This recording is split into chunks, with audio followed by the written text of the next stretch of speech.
We would like to start our first panel, which is named Sustainable Development Goals. Is it time to accelerate building ecosystems? Moderator is Mr. Marcus Neto, Director of IICPST Turkey. And panelists are Mr. Mustafa Turan, Deputy Director General for Multilateral Economic Affairs, Ministry of Foreign Affairs of Turkey, Mr. Kutlu Karavelioğlu, the President of the Union of Machine Exporters, Turkey, Mr. Filippo Adari, co-founder of the Plus Value Italy, Ms. Ebru Özdemir, chairperson of the Limak Investment Turkey, and Ms. Cheryl Edison, the CEO of the Edison International USA. Stage is yours. Good morning, good night. It's a pleasure to be here today. We have a fantastic panel to you. Let me just say that, you have their bios in the program. They might say a little bit about themselves when they started. My name is Marcus Neto. I work for the United Nations Development Program and I'm director for the Istanbul International Center for Private Sector and Development, which is a partnership between the United Nations Development Program and the Turkish government. We'll be based in Istanbul. About a year and a half ago, we started to work with the Turkish government on a concept of creating an accelerator for business to deal with what we call the Sustainable Development Goals that leave no one behind. One of the concepts behind the Sustainable Development Goals is this notion that we need to focus on the people that are further away from sustainable development. For example, refugees or least developing countries. And in that sense, we started this journey with our colleagues of the Turkish government. In September this year, during the United Nations General Assembly in New York, the administrator of UNDP, Mr. Achim Steiner, and the Minister of Foreign Affairs of Turkey launched this SDG Impact Accelerator, and we've been busy conceptualizing and doing a feasibility study, which you're going to hear now, and we're going to have a nice conversation with global experts on how to accelerate issues of sustainable development in the Agenda 2030. So without further ado, I wanted to open the panel by giving you all a little bit of a framing of what the feasibility study of the accelerator is telling us. And in that sense, I'm calling Filippo Adari, the co-founder and CEO of Plusvalue, who is one of the experts who is working on the feasibility to tell us what are the findings so far and where we go from here. Filippo, the floor is yours. Thank you, Marcus. We know that to reach the SDG goals, we are missing 2 billion from the public funding. So certainly we needed to raise more capital, but we have learned in these years that throwing more money at problems is not a solution, not enough. We need to engage new forces in those countries which are interested the most about the SDGs and mobilize those forces. It means mobilizing the entrepreneurial spirit and the innovative capacity of those people in least developed countries and refugees as well. Therefore, UNDP, the Turkish government, and the Gates Foundation joined forces. They have supported a feasibility study run by a group of experts to look at programs, organizations, models to harness the power of these people together with business approaches and technology to provide solutions. And it's the combination of these three players is very important. UNDP, an international global platform, Gates Foundation, a power vehicle to mobilize business and technology, and the Turkish government, a rising stars in the international scene, humanitarian scenes, bringing new ideas, fresh ideas to reach out most vulnerable groups. And so I want to go very quickly through the main findings and then to tell you how we plan to address these issues. So, you know, the study has looked at incubators, accelerators, living labs across the world. It was a quite extensive research, and so the text will be available. I'm trying to get very quickly to the main points. First of all, a system approach. We cannot address complex systems with a simple problem-solution approach. We look at the complexities of issues like the ones facing least developed countries and refugees. That means also bringing along a multi-stakeholder partnership that engage leaders, entrepreneurs, innovators from all sectors, public, private, not-for-profit, you name it. But those complex challenges have also context-driven features. So although we need to have our mind looking at the complexity of the issues, we also have our feet rooted on the ground and developing solutions that take in consideration the contextual situations. One of the most important issues that emerged was the gap between entrepreneurship and capital. This is a real issue in least developed countries with vulnerable people. We too often think that vulnerable people are not entrepreneurial. Wrong. Mohamed Yunus, the Nobel Prize laureate, demonstrated that actually they are incredible entrepreneurs. Unfortunately, there are several cultural bias often, but also the lack of market infrastructure that stop these unique, energetic entrepreneurs to succeed and reach impact.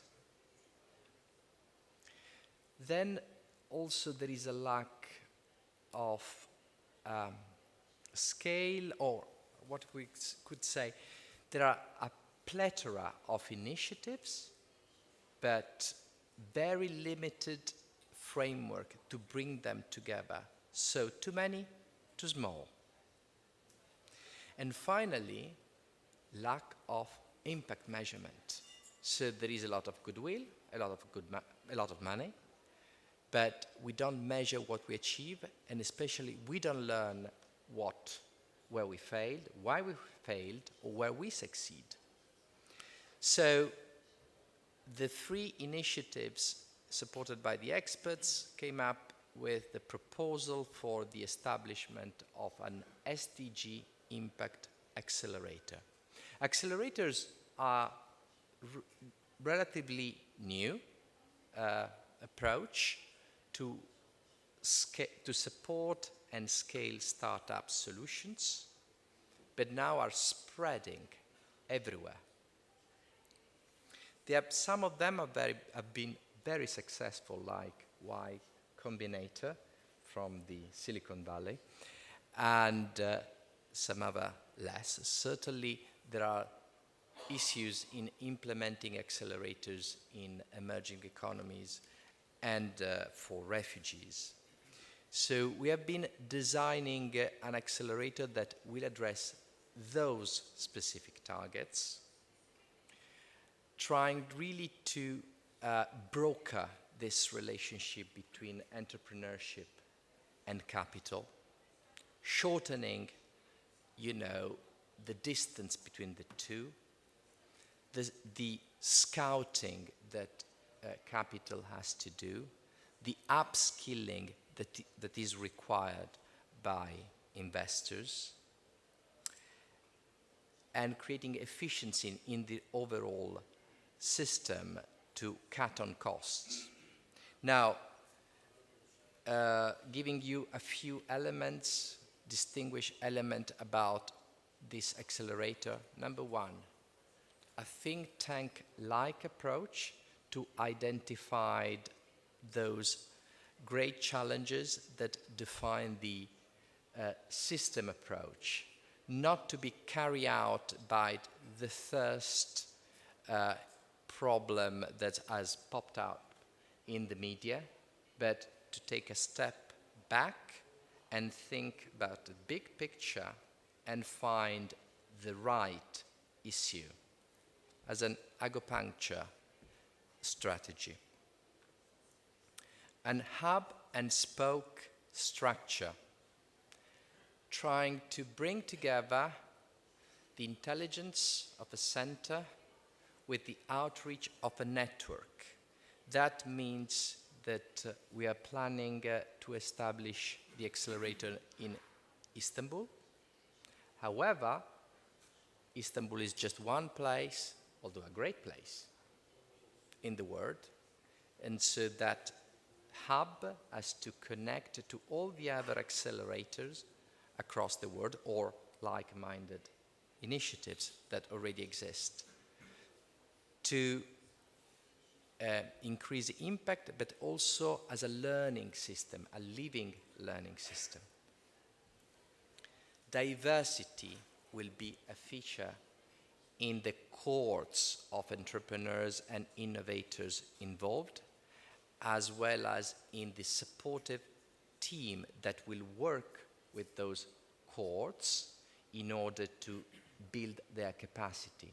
Diversity is very important to reflect not only diversity in society, but diversity of problems. Different people bring different knowledge and different solutions. It's crucial to have a model that embraces such diversity. We will prioritize impact capital, because when you want to work with these vulnerable groups, you cannot go for just straightforward for-profit strategy. You also need in consideration a plurality of values, as social and environmental values. And impact investing is something which is growing exponentially. It has quite impressive figures in terms of growth in the last years. So we will look that kind of capital that suits our initiative. And to conclude, we'll put together a framework to measure, to be accountable to the people who are involved in this, to the capital that will be deployed by the partners, but also to learn about what we have achieved and where we failed in order to create that distributed, intelligent system that will lift everybody up. I would stop here. Thank you very much, Filippo. Now that you've got a little bit of a glimpse, and fantastic way to summarize what is a very extensive exercise so far, let me turn to my good friend Mustafa Turan. We've started this process a year and a half ago, as I mentioned, and Istanbul is growing, and the Turkish government is, being very instrumental and put lots of United Nations global offices in here, like the center that I have the pleasure to lead, as well as the recently technology banking, Gebze. So in that sense,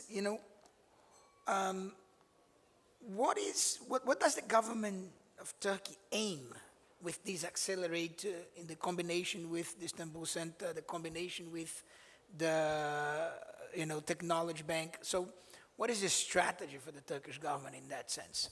Over to you, Mustafa. Thank you, Marcus. So it's a great privilege, really, to be able to speak on this topic, because, as Marcus has said, we have started this journey about a year and a half ago.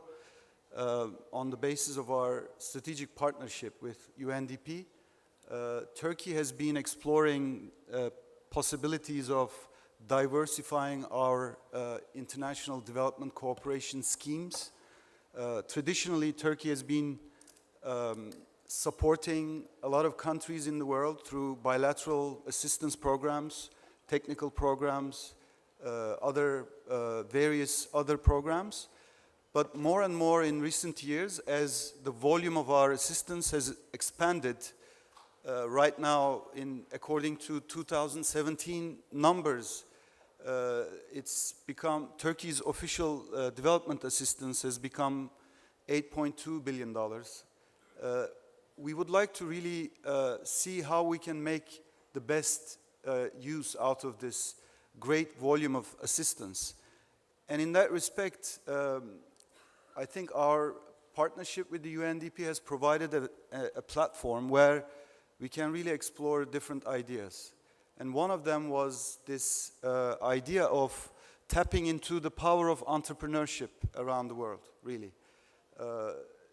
Trying to see how these really young and dynamic group of people using technology can address some of the great challenges of our times. And also trying to explore how we can really provide an opportunity for these relatively new enterprises to partner with long-established companies. In Turkey, we have companies who are reaching out to many different parts of the world. We have representatives at the panel whose companies are working in Africa, in the Balkans, in Central Asia, and how we can really create a synergy between long and established companies and new startups. So this accelerator, once established in Istanbul, will be an opportunity, as Filippo has elaborated in detail, will be a platform-based initiative which will bring together different solution partners to address some of the great challenges. And by doing so, Turkey's aim is really to underline its policy of supporting the most vulnerable groups around the world, not just the refugees in Turkey or elsewhere, but also the least developed countries. Least developed countries have been a priority group of countries for Turkey for many years. We've hosted a summit meeting in 2011 in Istanbul, and the Technology Bank, which was mentioned by Marcos, was one of the package that was proposed, and our then Prime Minister, now President Mr. Erdogan, has committed Turkey to create this technology bank, which will really develop the capacity of the least developed countries in terms of their capacity in innovation, science, and technology field, so that we can enable them to transfer technology through the technology bank. The bank is an IP and patent bank, and will allow companies who would like to make their IP available for least developed countries to really be the interface for that process.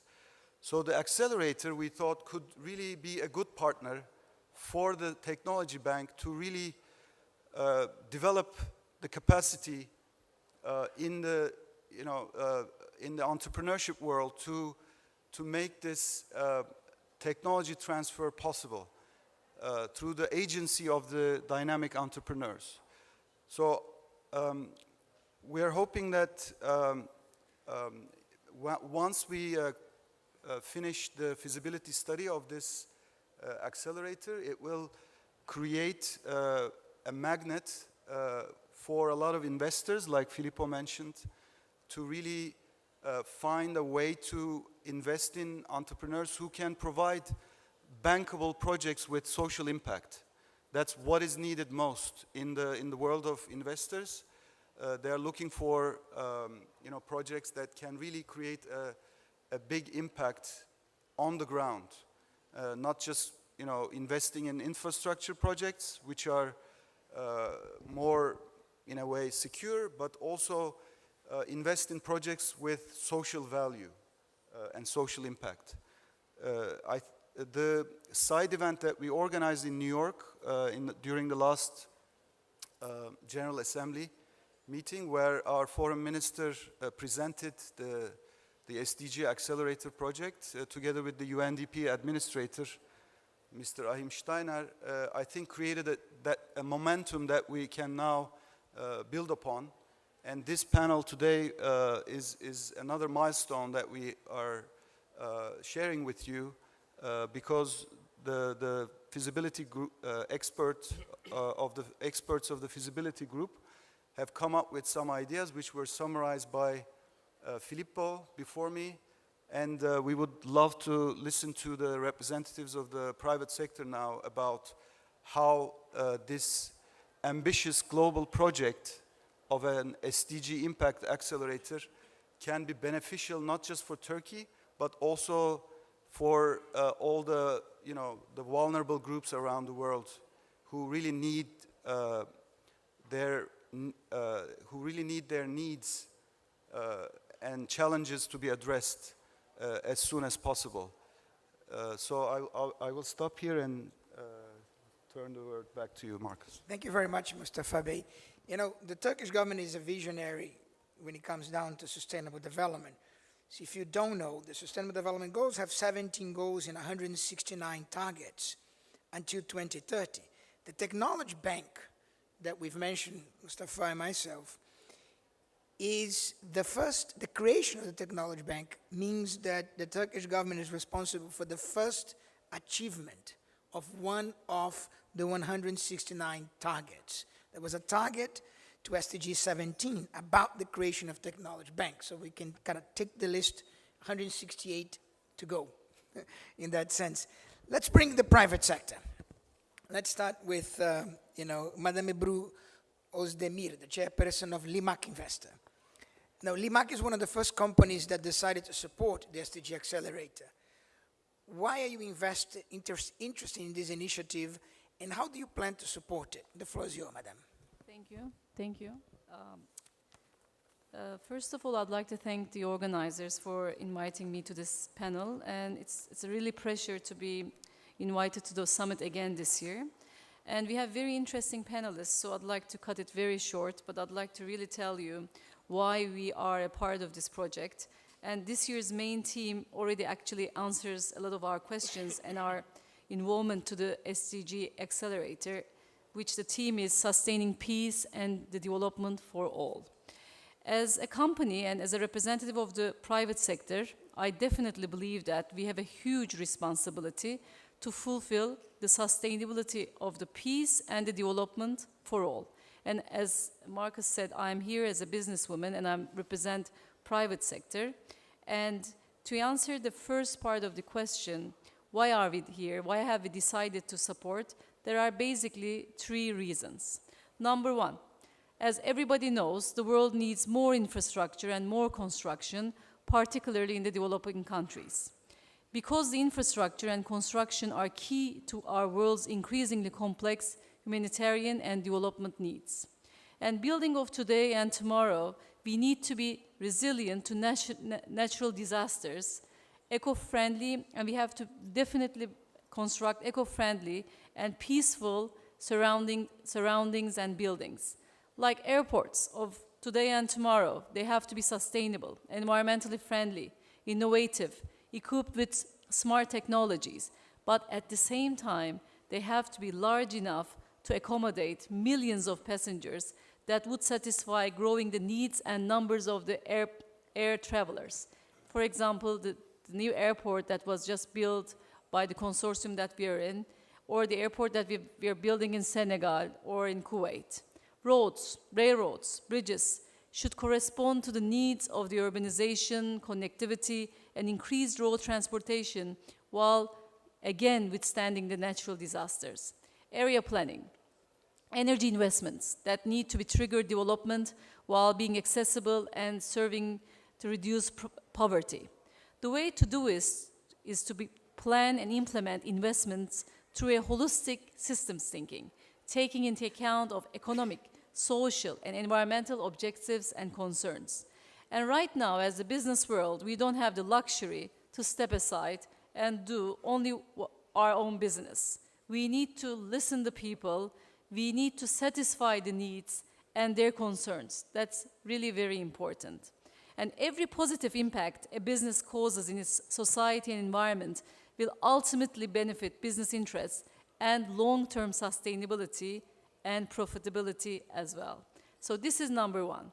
Number two, we need to ensure our investment contributes to generating solutions to problems that we face today.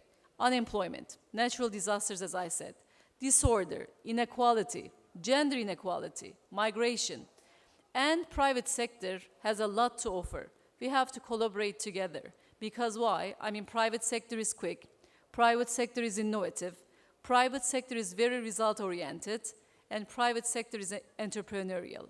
These are very critical.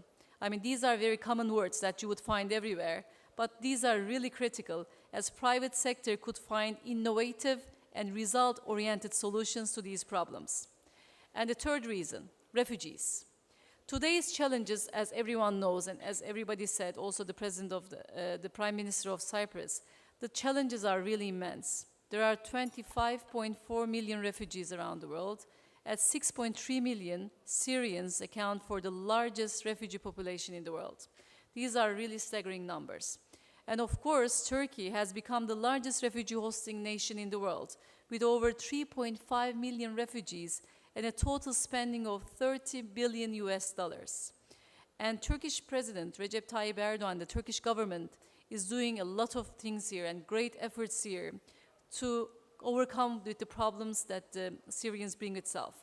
But the Global SDG Accelerator also appeals to me and our company because of this third reason as well. This is not a temporary situation or a contained humanitarian crisis, but one with long-term development implications for my country, its region, and its beyond. If you look at the numbers, 46% of the Syrians in Turkey are under the age of 18. 37% of them are school-aged. 46% of them are women, and more than 280,000 babies have been born in Turkey since the conflict began. As I said, these are staggering numbers. Their education, employment, social integration are the issues that matter to both the refugee and the host communities. The private sector also needs to pay attention, and we need to be a part of the solution. Don't forget, refugees bring with them a wealth of untapped human capital. This is the word, or this is the description we'd like to use a lot, an untapped human capital. They can, and often do make, significant contributions to the economies of their host communities as employees, but also as entrepreneurs and job creators, and eventually to their home countries as long as they are giving the opportunity. And this is our company's vision around our involvement in this issue. In Atlantic, we just published an Atlantic Council in Turkey's report on Syrian refugees, and we launched it in September in New York. In October, we did the Istanbul launch, and hopefully we'll do a Brussels launch. And I think this answers the first part of the question. Why are we interested with the SDG Accelerator? Private sector's role in development, private sector's transformative power, and refugees. And the next part of the question, how do we plan to support it? As everybody said, as Filippo said, we are preparing a feasibility report, and we are waiting the results of it, and we will be very happy to analyze it. Next, we are looking forward to partner with global actors like UNDP, Turkish Ministry of Foreign Affairs, other international companies. Back in 2016, we established Limak Foundation. Why? To strategically manage social investments of our group. Because as a businesswoman, I don't see these works as corporate social responsibility projects, but more than that, it's social investments. Investments are not only monetary. This is what I believe.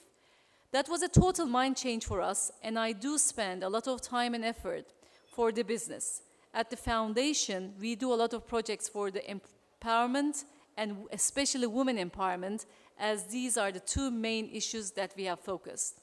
In Turkey, we started Engineer Girls of Turkey project with UNDP. In Kuwait, we are building Kuwait's Engineer Girls. In Kosovo, we have an Airports Institute and the KEDS Academy, where we focus on young employment. In Senegal, we are launching the LAS Academy in the airport sector. In Macedonia, we would like to add more value on skills development. And through years, we have accumulated huge knowledge and expertise in this field. Now, we are looking forward to contribute to SDG Accelerator with this knowledge and expertise. And as a final word, I'd like to say two things. There is always a lot more we can do together as the private sector and with the governments involved. One must be actively involved into the change, and definitely this is true leadership that I believe. Thank you.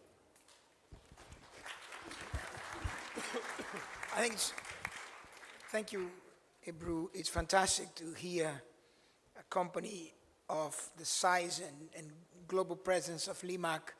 We at UNDP fundamentally believe that there is no way we can achieve the Sustainable Development Goal without a very proactive engagement of private sector going beyond corporate social responsibility into their core business operation. And it's delighted to hear and having you as part of this process with us. Now, another element of the private sector is large business associations. And one of the greatest business associations that we have is the Turkish Export Assembly. And we are very happy to have Kutlu Bey here, which is a board member of the TIM and the chairperson of the Innovation Committee. Now, TIM has a long-standing experience on incubators established in Turkey in partnership with TEB. Tell us a little bit about that experience, and how do you think this SDG Accelerator will contribute to the Turkish startup ecosystem and private sector? The floor is yours, Kutlu Bey. Teşekkür ederim. Oh, he's going to speak in Turkish, so if you need the mic. Sorun mu var bilmiyorum ama. Markus Bey, çok teşekkür ederim. Ben de kendi adıma başkanı bulunduğum Makine İhracatçıları Birliği adına ve yönetim kurulu üyesi olduğum Türkiye İhracatçılar Meclisi adına konuklarımızı saygıyla selamlıyorum. TİM bir meslek örgütü, 72 bin ihracatçıyı temsil ediyor 27 sektörden ve bunu 61 ihracatçı birliği vesilesiyle yapıyor. Başkanı olduğu Makine İhracatçıları Birliği'nde 13.800 üyesi var. Biz dünyaya mal ve hizmet satmıyoruz ama bunu yapmaya çalışan üyelerimizin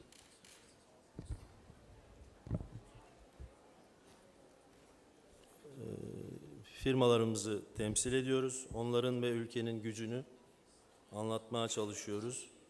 Esas yapmaya çalıştığımız ihracatı artırırken aslında malın değerini artırmaya çalışmak. Bunun içinde 5 ana prensibimiz var. İnovasyon, Ar-Ge, tasarım, markalaşma ve girişimcilik. Bu 5 sütuna dayalıdır bu değer artışı. Burada bu 5'i bir arada olduğu zaman girişkenlik ve girişimcilik arasındaki çizgiyi daha ayırt edilebilir halde görebiliyoruz. Dönüştüren, tasarlayan girişimci bir nesil yetiştirmeyi ümit ediyoruz, hedefliyoruz. Bütün gayretimiz bunun için. Burada inovasyonun çok önemli bir rolü var. Birçok inovasyon projemiz var ama bir tanesini önemli vurgulamak isterim. 300 kadar gönüllü üniversite öğrencisi Innova Team başlıklı projemiz altında liselerde dersler veriyorlar.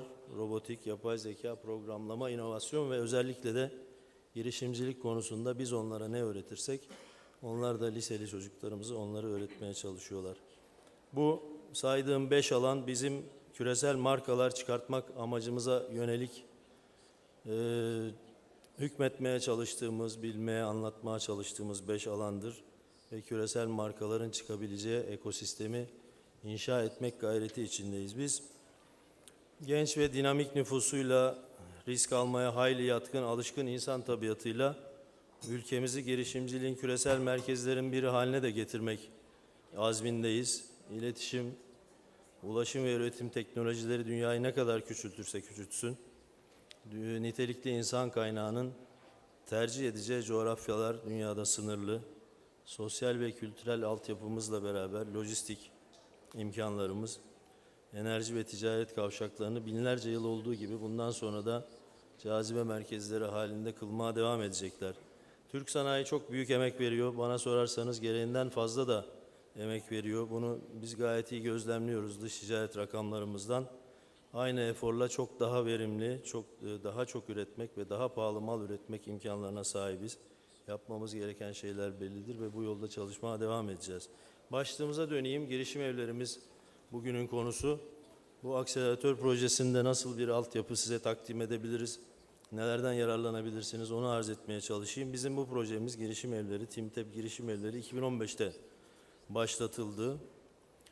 Ticaret Bakanlığımız işi eline vermekle kalmadılar. Daima yol açtılar, bize yol gösterdiler. Çok kapsamlı bir alana yayılıyor. Eklektik bir yapıda adım adım çıkılabilen bir merdivene benzetebilirsiniz girişimcilik projemizi. Burada ortağımız TEB'de bir teşekkürü borçluyum doğrusu. 3 yılda 650'yi aşan sayıda girişimci yetiştirdik. Bunların ciroları 770 milyon lirasına ulaştı.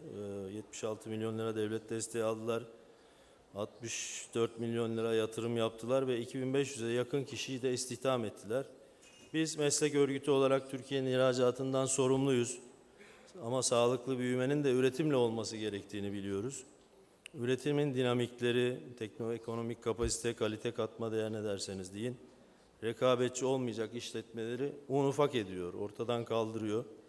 Tüketim alışkanlıkları değişti, kişiselleşmiş ürünler rağbet görüyor, butik imalata yeni alanlar açılıyor dünyada. Yine de bir göreceli ölçek meselesi, verimliliğin ve rekabetçiliğin tam merkezinde durmaya devam edecek.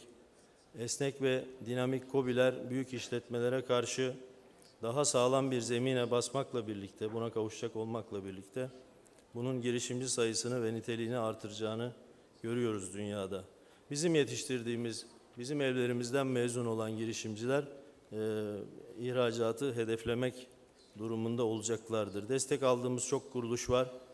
Biz aslında bir koordinasyon vazifesi yapıyoruz Türkiye'de. Teknoloji transfer ofisleri, kalkınma ajansları, üniversiteler, TÜBİTAK, KOSGEB gibi bu geniş alandan sorumlu, buralarda faaliyeti olan birçok kurumu kendi çatımız altında koordine ediyoruz. Son 3 yılda yaptığımız iş budur. İftiharla söylemem lazım, hiç yabana atılmayacak bir ekosistem ortaya çıkardık. Böyle bir ekosistemin bir zirvesi varsa, bu resme en yukarıdan bakan, en uzağa görebilen bir yer olmak zorundadır. Ve Türkiye'de bu yerin TİM olduğunu da şahsi kanaatim olarak sizlere arz etmek isterim. Biz biriktirdiğimiz bütün bilgi ve tecrübeyle siyasi devlet makamlarının yanında olduk, buna devam edeceğiz.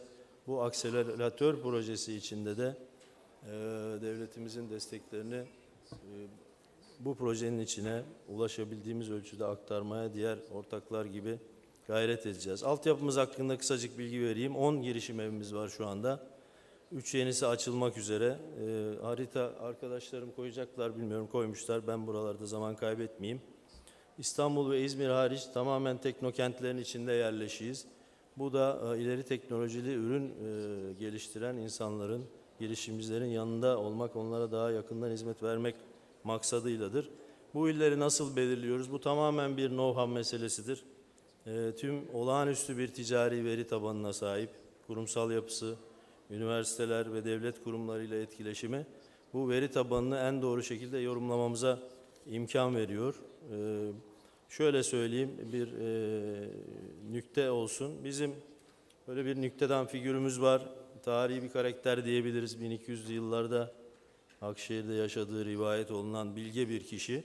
Böyle meseleleri tiye alıp insanların başka açılardan bunları görmesini sağlamıştır. Kültürümüzde önemli bir yer var. Ona biz o rolü biçmişiz. Nasrettin Hoca biliyorsunuz. Biz onun yaptığı gibi göle maya çalıp da ya tutarsa demiyoruz. Ama yoğurdun olacağı yere götürüp mayayı çalıyoruz. Tim olarak bunu söyleyebilirim. Ya da mevcut ekosistemleri dönüştürmeye, geliştirmeye çalışıyoruz. Neden Türkiye'nin en yaygın ve geniş kapsamlı girişimcilik ailesi olarak tanımlanıyoruz? Sebebi şu, sadece bu projenin 12 farklı safhası var. TİMTEP girişim evleri Wake Up'la başlayıp markasıyla küresel rekabete soyunmuş bir girişimciye kadar basamak basamak çıkılabilen bir merdiven, safha safha özümsenen, hazmedilen ve bir sonrasına geçilebilen bir girişimcilik yolu çiziyor. Biz Let's Up programıyla başlıyoruz. Ondan sonra Step Up, Startup, Level Up gibi birçok programımız var. En son böyle bir yere gelmiş, cirosu 5 milyon lirayı da aşmış. Artık orada bir tıkanmayla karşı karşıya, azıcık bir itekleme gerektiren şirketleri de Grow Up programıyla küresel rekabet dünyasının ortasına atıyoruz. Bir de stratejik büyüme analizi programı var. Burada ileri teknolojili ürünlere münhasıran çok daha yakından baktığımız bir program. Hiç ihracat yapmamış olanları da Global Up diye bir programla ihracatçı yapmaya çalışıyoruz. Şimdi bu bizim formüle ettiğimiz bir ihtisaslaşma merdiveni. Eklektik yapı burada, basamak basamak olmasında. Bir yerden girip öteki yerden mezun olup gidiyorsunuz. Okul benzetmesine uygun işlerimiz var. İştirakçilerimiz bizim için bir aile. Gönlümüzde onları kaynaştıracak birçok etkinlik de yapıyoruz. Onları bütün ışıltılarıyla kamuoyuna takdim ediyoruz. Diploma törenlerimiz, ödül törenlerimiz var. Çok neşeli, çok motive edici, çok sosyal. İşin bu tarafı çok keyifli. Sayın Cumhurbaşkanımız, Sayın Bakanımız bu hassasiyetimizin farkındalar ve daima yanımızda oluyorlar. Onlara da teşekkür etmem lazım. Dışarıda benzer teşkilatlarla ilişkilerimiz var. Hiç teferruata girmeyelim. Henüz başlattığımız bir uygulama. TİM'in senede 100'den fazla ticaret heyeti vardır. Sektörüne göre değişir. Dünyanın herhangi bir ülkesine bu heyetler giderler ve münhasıran kendi sektörüyle ilgili çalışmalar yaparlar. Biz bu ticaret heyetlerini artık birer ikişer girişimcilerimizi de katmaya başladık. Onun çok faydasını göreceğimize inanıyorum. TİM'de yeni bir dönem başladı. Bugüne kadar yapılan bütün başarılı çalışmalar, gayretler için müteşekkiriz. Biz kurumsal yapımızı gözümüz gibi koruyacağız ve Ar-Ge, tasarım, inovasyon, girişimcilik, yani ihracatın değerini artıracak bütün projeleri genişleterek, yaygınlaştırarak sürdüreceğiz. Bu ekosistemi, içinde yaşadığımız, bir parçası olduğumuz bir yaşam biçimine, hayata dönüştürmek zorundayız. Bizi refaha taşıyacak tek şeyin bu olduğuna inanıyoruz. Bu ülkede yaşayan herkes için de böyledir. Göçmenleri de buna katabilirsiniz. Bu hepimizin vazifesidir.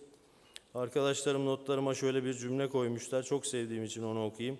Yeniliğin tılsımı girişimcilik ruhun altında saklı. Buna hayran oldum. Lirik bir cümle. Biz inovasyonu ve yenilikçiliği ve girişimciliği asla birbirinden ayırmıyoruz. Dünyada en kıymetli şey olduğuna inanıyoruz. Herkesten farklı görebilen, herkesten farklı düşünebilen insanlığın en büyük değerleri olduğuna inanıyoruz. Ve bunların kurduğu ağların çok değerli olduğuna inanıyoruz. Şöyle tamamlayacağım sözlerimi. Ekosistem küreselleşiyor. Ticaret bariyerleri çok şükür ki fikirler için henüz işlemiyor. Bu paradoksal, çelişkili bir durum olsa da, yani açık kaynaklar küresel teknolojik rekabetin dışında kalabildi. Henüz böyle. Farklı düşünenlerin rekabet tanımı da birbirinden, bizimkilerden farklı olduğu için bu sınırları tanımıyorlar. Bu çok memnun edici ve ümit verici bir durum. Şöyle tamamlayayım. Biz gayretlerimizin boşa gitmediğini görüyoruz. Takip ettiğimiz istatistiki değerlerden ve bütün süreçleri ölçebiliyor olmamızdan. Bu programdan yararlananların sayısının artmasını diliyoruz. İmkanlarımız buna müsait. Ve huzurlarınızda bu ailenin parçası olan bütün girişimcilerimizle de gurur duyduğumu ifade etmek isterim. Bu söz hakkı için teşekkür ediyorum Sayın Başkan.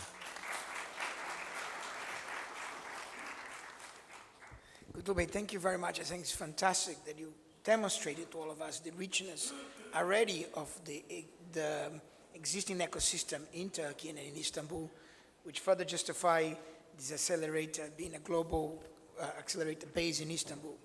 Now, I want to give the floor to Cheryl Edison, the CEO of Edison International. Sharon's a global expert who's been, as she told me today, she's been doing accelerators. So she's traveling around the world, making them happen. In that sense, Cheryl, the question is, you've heard about this accelerator, you read the materials, you've seen the ecosystem in Turkey. How are we doing? If you compare with your experience with the accelerators you have around the world, are we on the right path? What else should we consider to create a successful accelerator that is sustainable and can accomplish the goals that we have here? And I know that Cheryl has some slides, please, to put it out there. Thank you. Okay. The floor is yours. Well, thank you for having me here. Again, my name is Cheryl Edison, and I'm visiting from Silicon Valley. It's not possible for me to sit here and have a judgment about Turkey. It's not possible because I've just arrived. And I would like to open the conversation by talking about some things that I'm thinking about and how I see practical aspects of what I'm hearing today at the panel, and maybe offer some ideas for what I've seen has worked around the world and things that don't really work that well. So let's see if technology is going to be our friend today. So this slide, now I have a whole bunch of slides. Now I have a whole bunch of slides for you today because it's my belief that when we relate to one another through our eyes, we are more able to connect with one another through our hearts. Because at the end of the day, we're here to connect, and although we have to use words to connect, it's really about joining our energies and focusing in the same direction for goals. So what are the goals? I went out and grabbed this slide so that we could understand, well, what are we looking at? What are we supposed to be attempting to solve? And these are the Sustainable Development Goals by the UN. I became aware of them when I was at the UN about a year ago, and I thought, well, gosh, they're not that different than the way that I've been focusing on global entrepreneurial ecosystems around the world for the last 30 years. It's not that different. So I thought, well, what is the question here? What is the question? When I began launching products and services across the United States and then in other countries around the world, what I learned was that there are more samenesses than differences. This slide hopes to show you the places where I've worked, where I've launched ecosystems, and some of the brands that I've been working with. I show these to you as a way of giving you an idea about the variety, and now I'm going to tell you how they're all the same. Even though there are many different cultures, and even though there are many different ways of approaching the development goals in each country, at the end of the day, it all boils down to a kind of a hierarchy of what works. We have to think about what wants to happen next. For me, the first time I started thinking about this was about 5 years ago when I thought, you know, it's not enough to launch products and services for individual entrepreneurs. It's not enough to launch new services for companies from one continent to another. Something else is trying to happen. What is that? What is that? Well, what I believe is that in this diagram, you're seeing a building, which was the first innovation hub that I ever built. It was a huge building, 1 million square feet on 23 acres. It was in foreclosure. It was a bankrupt building. It was outside of Silicon Valley. If you take a look at these little bitty stripes in the upper left, that's where a truck can fit. So it gives you kind of a sense of how big it is. It was more than half empty, and it wasn't meeting its bills. What wanted to happen next? Here's what I can tell you. We need to be together to make good things happen. We need to join one another and to seek out the achievement of our own goals, encouraging one another to reach those goals. In this place, without really intending it, it became Silicon Valley's largest incubator accelerator with 101 new companies in 9 months. 9 months is a very short time. Most babies are not born in 9 months. It takes through to 10, right? So to have 101 there and have it be suddenly Silicon Valley, when before it wasn't, caused me to learn something which I've been using ever since.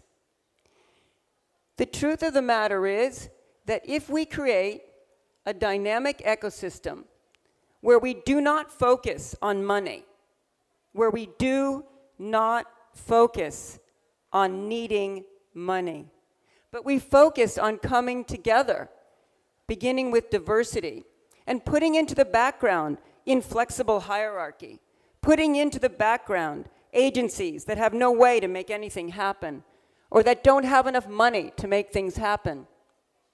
And instead we focus on celebratory events where we come together as humans and support one another, when actually we're sharing knowledge and we're sharing the wisdom of what works for us in a pay-it-forward approach. When we do that, what ends up happening is that each of us starts giving more in a stone soup kind of fashion. And then we fulfill the vision with risk funding, and it becomes self-sustaining. I'd like to stop here for a moment on this slide, because if we don't get to any of the other slides in my deck, I really don't care. Because this is really what I have to say. We need to move away from hierarchy.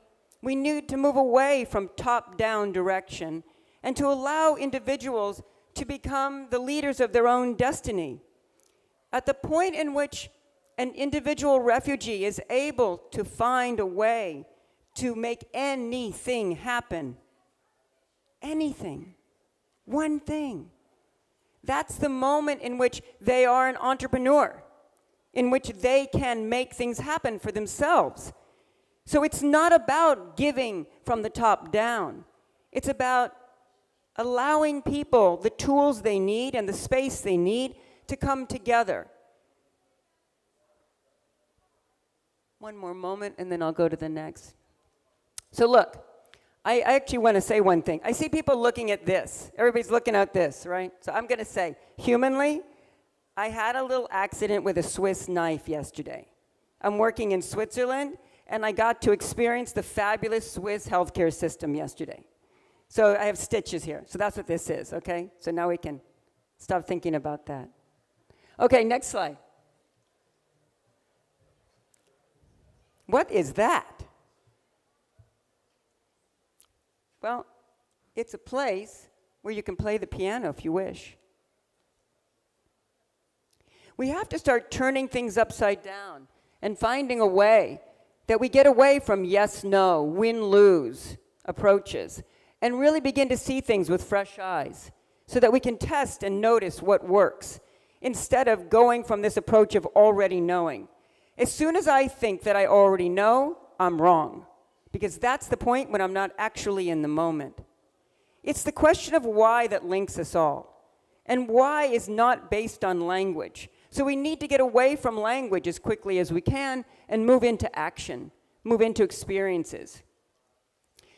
Everyone here knows about design thinking. I would think that you are aware of how when you see something beautiful, whether it's a plate of food. By the way, I ate the most wonderful meal last night here. I arrived, and the first thing I did was eat in my room. The food was amazing. This morning, I ordered 2 more times. I just wanted to see how the food would come. It was phenomenal, and such tasty food. So design thinking is really about linking our behaviors with what wants to happen next in the world that we live in. And so if we run through this process of actually being present and discovering, we will make innovation. At the end of the day, when we're speaking about those people who are running as refugees, they're here on this bottom rung generally. They're living in fear. How do we get from fear up to belonging? How do we get from the moment in which we're running away from and we're moving towards? That's what I want to know. So I'm going to say to you that in my work, launching maker spaces and launching innovation acceleration centers, which, oh, by the way, can be your kitchen table, can be your kitchen table, because a makerspace or innovation space or acceleration space just is that when we say it is. It doesn't have to have any particular tools or ways. Tomorrow I'll fly to Adana for the US State Department to work on makerspaces there, to launch accelerators there. I don't know what I'll find, but whatever I find, it will work, I'm sure. Okay, I'm going to show you a couple more slides quickly. It can be hard to imagine that the Sustainable Development Goals have a lot to do with the way brands are built. But in fact, if we don't build our brands, if we don't build the Sustainable Development Goals into real businesses, oh, guess what? They're not sustainable. And this is the way that businesses are now sustainable. We've gone from a commodification of values to the creation of brand.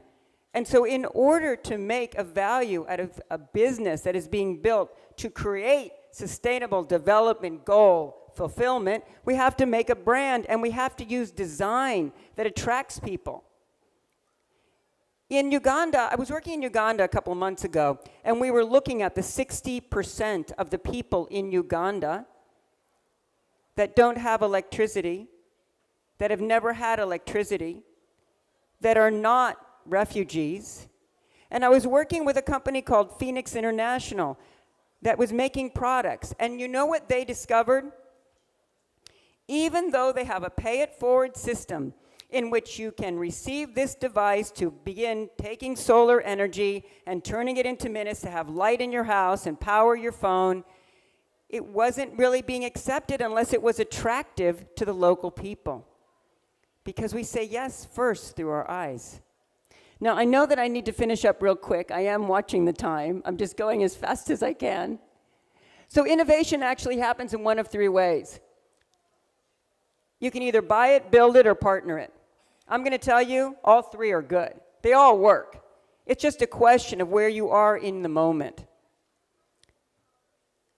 Silicon Valley has a very particular way of making things happen. I'm going to skip through this fairly quickly, because what I want to do is talk about how it is that it happens on a broader scale. See if I can make this thing work. My thumb is getting tired here. Here we go. Okay. No, not yet. One more. One more. Okay. So this is basically the way it works in Silicon Valley. What we're talking about in Silicon Valley always is having empathy. Empathy is that notion that I actually care how you feel. I care. If we begin from caring, there's no way in the world that the Sustainable Development Goals are not important to every one of us. That's why they make such good basis for business plans. When I landed in Uruguay, when I landed in Sri Lanka, when I landed in Mongolia, people naturally begin talking about solving the problems of the Sustainable Development Goals because they make good business plans. Right, exactly. They make good business plans. All right, so what does it look like when you build a business? Can I take like 90 seconds more? Is it okay? No, 60 seconds. Okay, she says yes, he says no. I'll go fast. Okay, looks like this. I'm just gonna flip through them and I won't comment. That you can just take pictures, because everybody's taking pictures, I'll just go through. Our esteemed speakers, I would like to announce that our second panel must be started, so we don't have enough time. I'm so sorry. I would like to thank you, all of you. We still have 2 minutes in the machine here. This machine says 2 minutes. Okay. Let her finish for 1 minute. I'm pushing as fast as I can. I feel like a monkey here in a box. I'm like this. I go fast. So sorry. I don't think I can make it through. I mean, let's see. Da-da-da-da-da-da. I'll tell you what. If anybody wants to meet with me after to see any more of how this works, just come and find me. I'm around. And maybe we just stop, because I can't advance this fast enough. My thumb doesn't go that fast. Anyway, thank you very much. You speak, and I'll just move the slide. Thank you very much, Cheryl. You know, as you can see, So sorry. We did our absolute best to stay within time. When 1 minute, 1 minute still to the end. So give us a round of applause to our panelists, and thank you very much. Thank you so much. Thank you.